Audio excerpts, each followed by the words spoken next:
नमस्कार बच्चों, मैं अखिलेश प्रताप सिंह। आज मैं आप लोगों को उत्तर प्रदेश बोर्ड कक्षा 7 विषय विज्ञान में पाठ 8 के अभ्यास प्रश्नों को हल कराऊंगा। पाठ 8 जिसका नाम है जीवों में श्वसन। इस पाठ के हम प्रश्न उत्तरों को, जो अभ्यास प्रश्न हैं इस पाठ के, उनको हल करेंगे। तो शुरू करते हैं। पहला प्रश्न देखते हैं। देखिए पहला प्रश्न,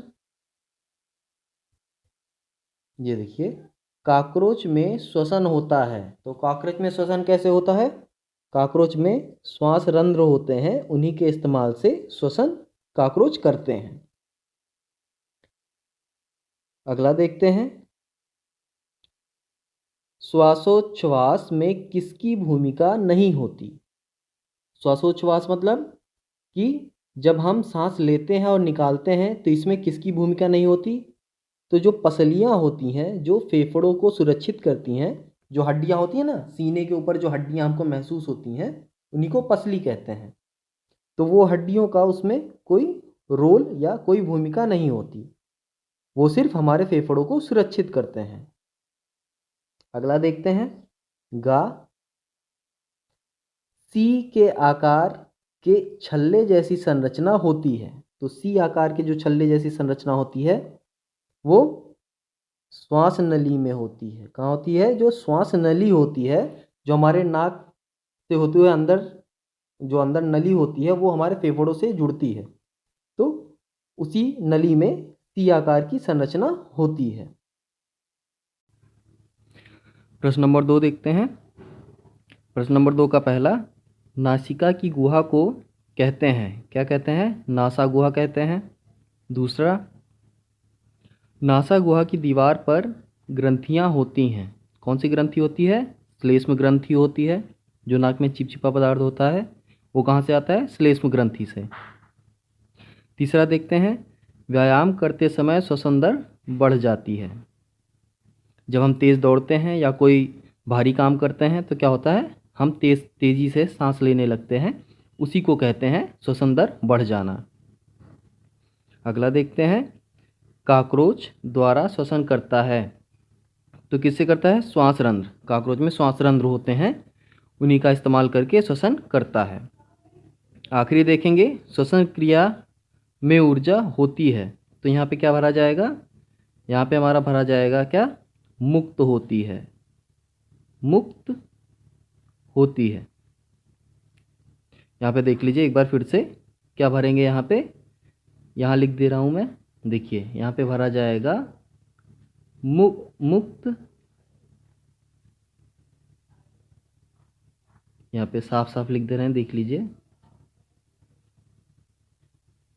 मुक्त होती है। यहाँ पे क्या भरा जाएगा? मुक्त होती है। ठीक। अगला प्रश्न देखते हैं, प्रश्न नंबर 3। इसमें सही कथन के सामने सही और गलत के सामने गलत का निशान लगाना है। पहला देखते हैं, अत्यधिक व्यायाम करते समय व्यक्ति की श्वसन दर धीमी हो जाती है। तो अभी हमने ऊपर ही देखा रिक्त स्थान में, जब हम व्यायाम करते हैं तो हमारी श्वसन दर बढ़ जाती है, कम नहीं होती, यानी धीमी नहीं होती, वो तेज हो जाती है। तो ये गलत है। दूसरा देखिए, खा, अंतः श्वसन में ऑक्सीजन युक्त वायु ग्रहण की जाती है। तो सही है। अंतः श्वसन मतलब इनहेलेशन करते हैं, इनहेल करते हैं हवा को, ठीक, हवा को अंदर खींचते हैं। अंतः श्वसन का मतलब जब हम हवा को अंदर खींचते हैं, सांस लेते हैं, उसको हम कहते हैं अंतः श्वसन। गा देखिए, मेढक त्वचा एवं फेफड़े दोनों के माध्यम से श्वसन करते हैं। तो ये सही है। मेढक जब जल में रहता है तो वो त्वचा का इस्तेमाल करता है श्वसन में, और जब स्थल पे रहता है तो फेफड़े का इस्तेमाल करता है श्वसन में। घा देखते हैं, उच्छ्वासन को निश्वसन भी कहते हैं। तो क्या होता है? उच्छ्वासन को हम निश्वसन भी कहते हैं, यानी निश्वसन मतलब सांस निकालना या एक्सहेलेशन कहते हैं जिसको। ठीक। आखिरी देखते हैं, पेड़ पौधे रंध्रों द्वारा श्वसन करते हैं। तो जो पेड़ पौधे कैसे सांस लेते हैं, तो पेड़ पौधों में जो पत्तियों में छोटे छोटे रंध्र होते हैं, बहुत छोटे छिद्र होते हैं, उन्हीं का इस्तेमाल करके पेड़ पौधे श्वसन करते हैं। तो ये सही है। अगला प्रश्न देखते हैं, प्रश्न नंबर 4। इसमें हमको 2 स्तंभ दिए गए हैं। इन स्तंभों में जिसका संबंध जिससे है उससे उसका मिलान करना है। पहला देखते हैं, अंतः श्वसन में क्या होता है। अंतः श्वसन में यानी जब हम इनहेल करते हैं, यानी हवा को अंदर खींचते हैं, तो ऑक्सीजन ग्रहण की जाती है। फिर क्या होता है, श्वासोच्छ्वास में क्या होता है, इसमें होता है अंतः श्वसन और उच्छ्वसन दोनों होते हैं, यानी सांस ली भी जाती है, छोड़ी भी जाती है। निःश्वसन में क्या होता है, निःश्वसन में होता है कार्बन डाइऑक्साइड छोड़ी जाती है, यानी सांस निकाली जाती है, एक्सहेल की जाती है। और वक्ष गुहा में जो आखिरी है, वक्ष गुहा में क्या होता है, ये वक्ष गुहा में फेफड़े स्थित होते हैं। ठीक, ये हो गया आपका मिलान। अब अगले प्रश्न पे आते हैं, प्रश्न नंबर 5। 5 का देखते हैं, श्वसन किसे कहते हैं। तो इसका उत्तर देखते हैं, वातावरण की ऑक्सीजन युक्त वायु को नाक से फेफड़ों तक पहुंचाने और फेफड़ों की कार्बन डाइऑक्साइड युक्त वायु को नाक के द्वारा शरीर से बाहर निकालने की पूरी प्रक्रिया को श्वसन कहते हैं।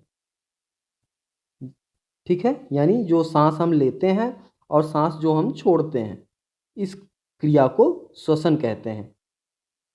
आगे देखते हैं अगला प्रश्न, 5वें का खा।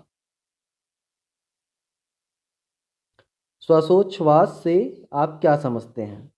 इसका उत्तर देखते हैं, वातावरण की ऑक्सीजन युक्त हवा को नाक से फेफड़ों तक पहुंचाने की क्रिया अंतःश्वसन या श्वसन कहलाती है। इसके विपरीत फेफड़ों की कार्बन डाइऑक्साइड युक्त हवा को या वायु को नाक के द्वारा शरीर से बाहर निकालने की क्रिया को उच्छ्वसन या निःश्वसन कहते हैं। अंतःश्वसन एवं उच्छ्वसन की क्रिया संयुक्त रूप से श्वासोच्छ्वास कहलाती है। ठीक, यानी जो सांस लेना और सांस निकालना, इन दोनों क्रिया को जब संयुक्त रूप से कहते हैं तो उसी को हम श्वासोच्छ्वास कहते हैं।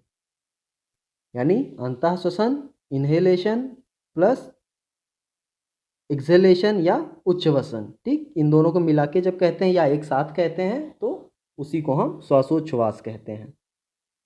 अगला प्रश्न देखते हैं, गा। 5वें का गा।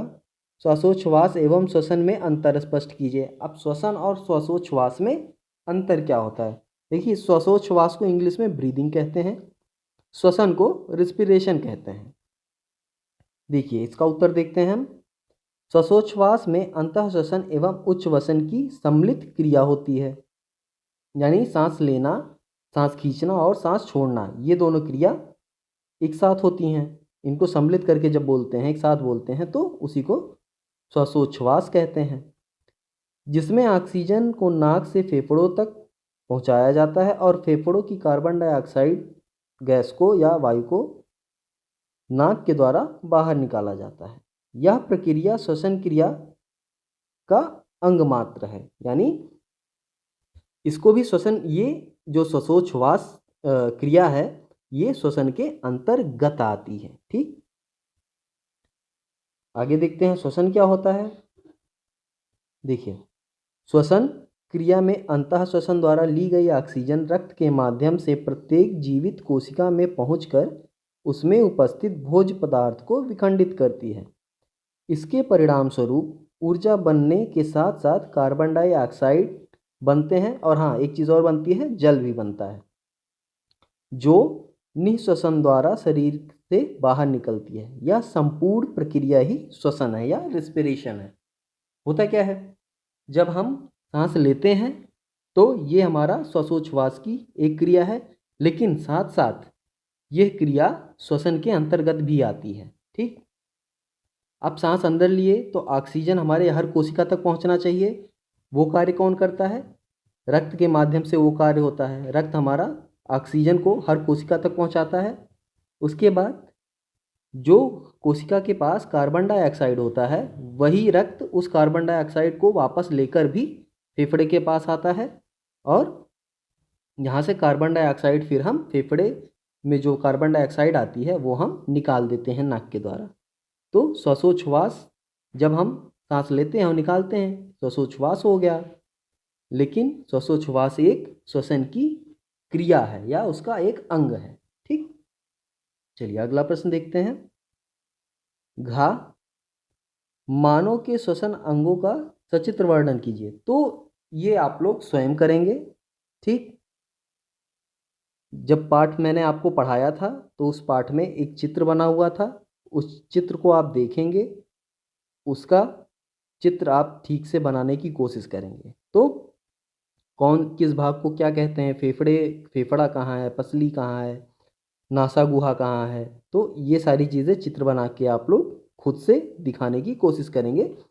जो पाठ मैंने आपको पढ़ाया उसमें एक चित्र पूरा बना हुआ दिखाया गया है। ठीक, तो ये आप खुद से करेंगे, आप लोग कोशिश करिएगा, हो जाएगा, चित्र बहुत आराम से बन जाएगा। चलिए अगला प्रश्न। गंगा पौधे किस प्रकार श्वसन करते हैं?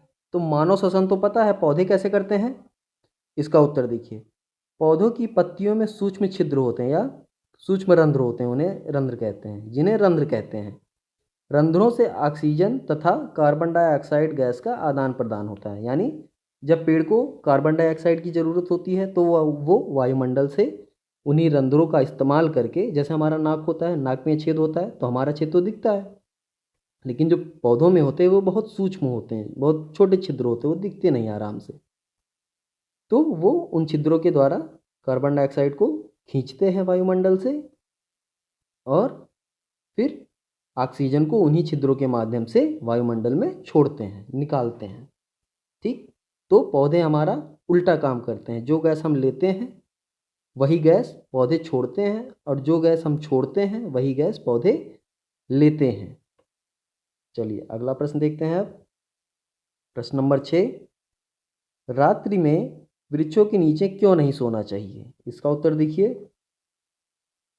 पेड़ पौधे दिन में सूर्य के प्रकाश में प्रकाश संश्लेषण करते हैं। प्रकाश संश्लेषण इसी को हम कहते हैं फोटोसिंथेसिस की क्रिया, जिसके इस्तेमाल से पौधे अपना भोजन तैयार करते हैं। इस क्रिया में वे ऑक्सीजन का उत्सर्जन करते हैं, भोजन के साथ साथ वो ऑक्सीजन भी निकालते हैं और कार्बन डाइऑक्साइड ग्रहण करते हैं। रात्रि में जब प्रकाश संश्लेषण की क्रिया नहीं होती, ठीक, ये होती है, नहीं होती। क्यों नहीं होती? क्योंकि रात में सूरज तो रहता नहीं। जब रात में सूरज नहीं रहेगा तो पौधों को ऊष्मा कहाँ से मिलेगी, गर्मी कहाँ से मिलेगी, और गर्मी नहीं मिलेगी तो वो अपना भोजन नहीं बना पाएंगे। ठीक, इसीलिए रात में पौधे अपना प्रकाश संश्लेषण की क्रिया नहीं कर पाते, दिन में ही कर पाते हैं।